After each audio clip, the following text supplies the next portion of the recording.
और खबर नेपाल से, जहां पर नेपाल के 3 दिवसीय दौरे के दौरान पंडित धीरेन्द्र कृष्ण शास्त्री ने कहा कि नेपाल भारत का मित्र देश है और हमारे भारत के साथ साथ कंधे से मिलाकर पूरी दुनिया में सनातन का झंडा फहराने वाला राष्ट्र है। बागेश्वर धाम पीठाधीश्वर पंडित धीरेन्द्र शास्त्री अपने 3 दिवसीय दौरे पर नेपाल पहुंचे। इस दौरान उन्होंने नेपाल के नवलपरासी जिले में सीजी इंडस्ट्रियल पार्क, शाश्वत धाम देवचुली में 19 से 21 तक दिव्य दरबार और हनुमंत कथा का रसपान कराया। कथा के दौरान उन्होंने कहा कि ये वही भूमि है जहां जन्म लेने वाले को अयोध्या नहीं जाना पड़ता। अयोध्या के राम को यहाँ आना पड़ा था। माँ जानकी की नगरी हो नेपाल हमारे भारत का एक अभिन्न अंग, हमारे भारत का मित्र देश, हमारे भारत के साथ कंधे से कंधा मिलाकर पूरी दुनिया में सनातन का झंडा फहराने वाला राष्ट्र है। कथा के अंतिम दिन हजारों की संख्या में नेपाली श्रद्धालुओं के साथ भारतीय भी मौजूद रहे। कथा के समापन के मौके पर पंडित धीरेन्द्र शास्त्री ने कहा कि नेपाल बहुत ही अद्भुत है और यहाँ पर श्रद्धा बड़ी प्रबल है। लोगों में सनातन के प्रति जागृत हो रही है। भगवान राम और माता जानकी के नाते नेपाल हमारा ननिहाल है। उन्होंने कहा कि आदिकाल से ही भारत और नेपाल के मजबूत संबंध है।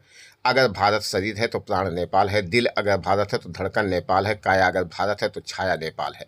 भगवान राम और माता जानकी जब तक अलग नहीं होंगी तब तक भारत और नेपाल कभी जुदा नहीं हो सकते। मेरा नाम डायना रायमा जी है और मैं भरतपुर से आई हूँ और मैंने बाबा के बारे में बहुत सारा सुना था। मेरे वो दोस्त ने कहा था, सो आई केम।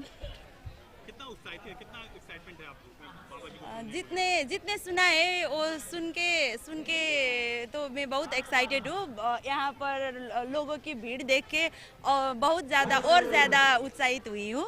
कितना मजबूत होगा भारत और नेपाल का रिश्ता जो है? बहुत मजबूत होगा। ऐसा प्रोग्राम होना चाहिए मेरे ढंग से, जहाँ जिस तरह से यहाँ पर बहुत लोग हैं, इतने सारे लोग हैं यहाँ पर, ऐसा प्रोग्राम होते होना चाहिए। Sorry for my language barrier. हंसते रहा करो, टेंशन में मत रहा करो, कोई दिक्कत नहीं। अब आज के बाद तुम्हारे साथ बागेश्वर बालाजी सरकार है। और एक बार पुनः शाश्वत धाम के इस प्रांगण को प्रणाम करते हुए सबको साधुवाद।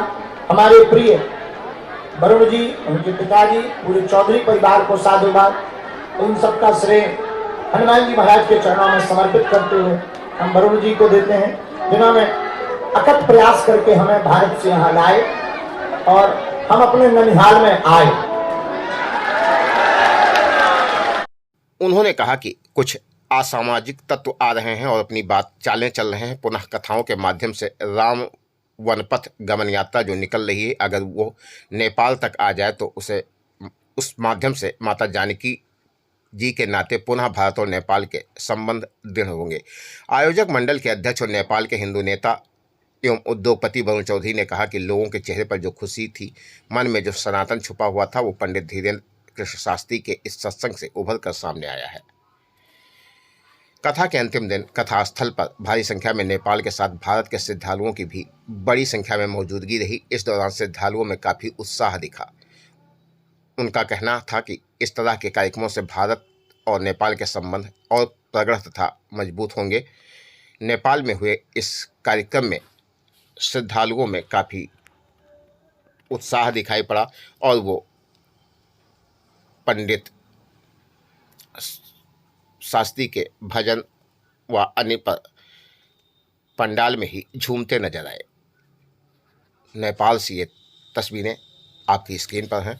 नेपाल में पहली बार बाबा बागेश्वर धाम के पीठाधीश्वर पंडित धीरेन्द्र शास्त्री के सत्संग का कार्यक्रम।